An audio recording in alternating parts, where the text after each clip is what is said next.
Maalala mo, halos lahat ng artista ay inimbitahan ni Maha maliban sa dati niyang best friend na si Kim Chu. Sa mga hindi nakakaalam, close na close si Maha at Kim Chu maliban nung dumating ang lalaking ito. Sayang lang yung pagiging magkaibigan kasi siya yung dati kong sinasabihan na lahat ng mga problema ko. But now, parang kinain niya lahat ng Pero makilang.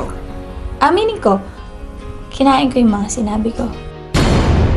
Hindi pa rin po kasi kami nag-close. Totoo bang di pa rin sila nakamove on sa Gerald Anderson issue nila? Eh di ba matagal na yon? Grabe, hindi pa nakaka-get over ang dalawa. Dahil kung mapapansin natin noong kasal ni Maha ay wala si Kim Chu. Inimbitahan ni Maha ang mga kapwa-artista. Pero si Kim Chu, hindi daw invited? Ha? Bakit kaya? Hindi naman kami sobrang close na ni Maha. And hindi na rin naman kami masyadong nag-uusap. And syempre, kapag kasal mo, gusto mo yung mga taong gusto mong nandiyan to witness your love sa partner mo. Hindi ako na-imbita.